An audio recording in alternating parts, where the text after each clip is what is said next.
नमस्कार मित्रांनो, स्वागत आहे तुमचं पुन्हा एका नवीन अशा रोमॅन्टिक प्रणय कथेमध्ये. तर मग चला सुरुवात करूयात आजच्या या भागाला. देशपांडे सरांच्या अवचित आगमनानं कायरा जराशी भांबावून गेली. तिनं कल्पनाच केली नव्हती की असं काही घडेल याची. एखाद्या वेळी सुनील आला असता तर तिला आश्चर्य वाटलं नसतं. कायरा, तुला आश्चर्य वाटते ना मी अचानक कसा आलो? हो सर. ते हसले. अगं तू माझ्या सुखादुःखात असतेस, मग मी तुझ्या सुखदुःखामध्ये सहभागी व्हावं यात वाईट काय? यावर कायरा शांत राहिली. काय होतंय तुला? सर विशेष असं काही नाही. ते शांतपणे तिला निहाळत होते. ती काहीशी अस्वस्थ झाली. ती उठली आणि म्हणाली, सर मी चहा घेऊन येते. ती गेली. सरांनी आपल्यासोबत एक बॅग आणली होती. त्यांनी बॅग उघडली आणि त्यामध्ये असणारी सुंदर अशी आकर्षक काळ्या रंगाची पेटी त्यांनी काढली. कायरानं चहाचा कप सरांना दिला.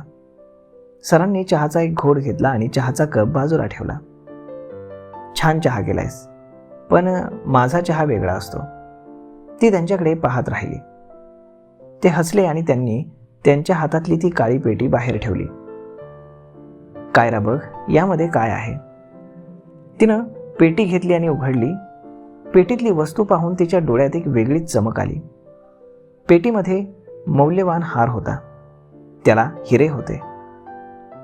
वा सर, खूपच सुंदर. कोणासाठी घेतलाय? सर हसले. आहे कोणीतरी एक सुंदर अशी स्त्री. कोण आहे ती भाग्यवान स्त्री? सर थांबले आणि मंद हसले आणि म्हणाले, ती भाग्यवान स्त्री माझ्या समोर उभी आहे. सॉरी सर, मला कळालं नाही. अगं हा हार तुझ्यासाठी आहे. काय? माझ्यासाठी? हो सर, तुझ्यासाठी. नाही सर, हा हार स्वीकारण्याची माझी लायकी नाही. अगं तुला तुझं मूल कळत नसलं तरी मला कळतं. तू माझ्यासाठी फार महत्त्वाची आहेस. आणि ते उठले आणि त्यांनी समोर ठेवलेला हार उचलला आणि तिच्या मागे जाऊन तिच्या गळ्यामध्ये घातला. मग ते समोर आले आणि म्हणाले, वा किती सुंदर दिसतेस. कायरा अगदी भारावून गेली होती. कोणीतरी पहिल्यांदाच तिला एवढं महागडं गिफ्ट दिलं होतं. देशपांडे सरांचे आभार कसे मानावेत हेच तिला कळत नव्हतं. देशपांडे सरांनी तिची मानसिक अवस्था ताडली. ते म्हणाले, कायरा खरंच तू फार सुंदर दिसतेस. हा नेकलेस तुला शोभतोय. कायरा सुखावली. कायरा, तुझी परमिशन असेल तर मी इथे ड्रिंक करू शकतो का? कायरा काही वेळ विचारात पडली. ठीक आहे, तुला ते पटत नसेल तर मी माझ्या घरी जाऊन घेतो. त्यांनी काढलेली महागडी मद्याची बॉटल ते बॅगमध्ये ठेवण्याचा प्रयत्न करत होते. तेवढ्यात कायरा म्हणाली, सर काही हरकत नाही, तुम्ही इथे घेऊ शकता, पण आपल्या तब्येतीची काळजी घ्या. थँक्यू कायरा, मी मर्यादा सांभाळतो. असं म्हणून त्यांनी पेग बनवायला सुरुवात केली. 2 ग्लास भरले गेले. सर हे 2 ग्लास कशाला? इथे आपण दोघे आहोत तर 2 ग्लास आहेत. पण सर, ओहो कायरा, हे सोशल ड्रिंक आहे आणि आता तू माझ्या कंपनीची पार्टनर बनणार आहेस, तर मग ती खुशी आपण सेलिब्रेट करायला हवीच ना? सर आता तू काही म्हणू नकोस, जस्ट एन्जॉय. असं म्हणून त्यांनी एक ग्लास तिच्या हातामध्ये दिला आणि चिअर्स केलं. तिनेही दबक्या आवाजामध्ये चिअर्स केला आणि पेला ओठांना लावला. एक दीर्घ घोट घेऊन सर म्हणाले, ग्रेट कायरा, आता तू माझी पार्टनर शोभतेस. Thank you sir. कायरा, मी तुला आज काही महत्त्वाच्या गोष्टी सांगणार आहे. बोला सर. हळूहळू ती शिथिल होत चालली होती. कायरा, जगामध्ये सर्व झूट आहे, फक्त पैसा हेच सत्य आहे. त्यामुळे पैसा कमावणं हे तुझं पहिलं आणि अंतिम कर्तव्य असायला हवं. हो सर, याची जाणीव मला खूप वर्षांपासून झाली आहे. मी फार वाईट दिवस पाहत आली आहे. कायरा, आता तुझे वाईट दिवस संपलेत आणि यानंतर ते फक्त आनंद साजरा करायचे आहेत. आता तू साधी कायरा राहिलेली नाहीस. तू आता एक प्रस्थापित कंपनीची पार्टनर आहेस. तुमच्यामुळे मी या पदाला पोहोचले सर. तुम्हाला द्यावेत तेवढे धन्यवाद कमीच आहे. तुमच्या उपकारांची परतफेड कशी करावी हेच मला कळत नाही. अगं अशी उपकारांची भाषा करू नकोस. मी जे काही केलंय ते माझ्या स्वतःसाठी केलंय. ते कसं काय सर, मला कळलं नाही. देशपांडे सर काहीसे गंभीर झाले. त्यांनी एक मोठा घोट घेतला आणि ते बोलू लागले.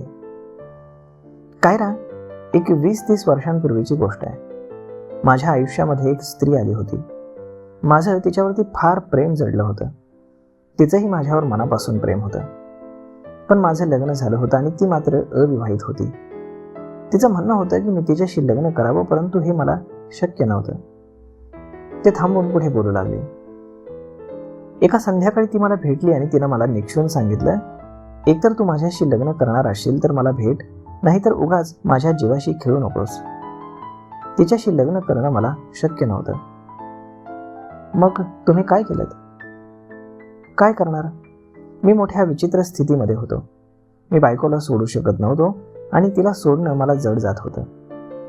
अशा वेळी मी एक निर्णय घेतला आणि तिला सोडून बायकोसोबत राहिलो. देशपांडे सर थांबले. पुढे त्यांना काय बोलावं ते सुचेना. मग सर, तिचं पुढे काय झालं? एक मध्यस्थ व्यक्तीकडनं मला कळालं की तिनं शहर सोडलं आणि नंतर ती कुठे गेली कोणालाच माहीत नाही. देशपांडे सरांच्या डोळ्यामध्ये पाणी आलं होतं. कायरा, तुला पाहिलं की मला तिची आठवण येते. एवढं तुझ्यात आणि तिच्यामध्ये साम्य. कायरा शांतपणे त्यांचं बोलणं ऐकत होती. सर भावुक झाले होते. नशेचा अंमल सरांवरती झाल्याचं दिसत होतं. ते उठले आणि कायराकडे गेले. कायरा, असं म्हणून त्यांनी तिला मिठीत घेतलं. ती काहीच बोलली नाही. काय होतं हे तिच्या नियंत्रणाबाहेर होतं. ती त्याच्या मिठीमध्ये तशीच राहिली.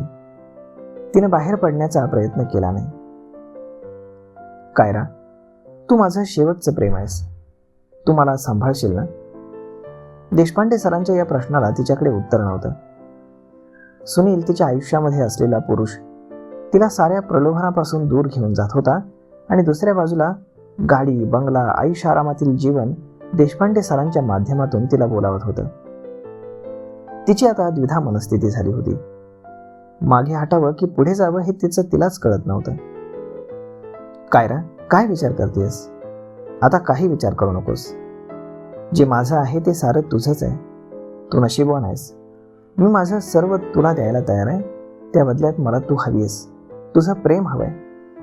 असं बोलून देशपांडे सरांचे अनुभवी हात तिच्या शरीरावरनं फिरू लागले.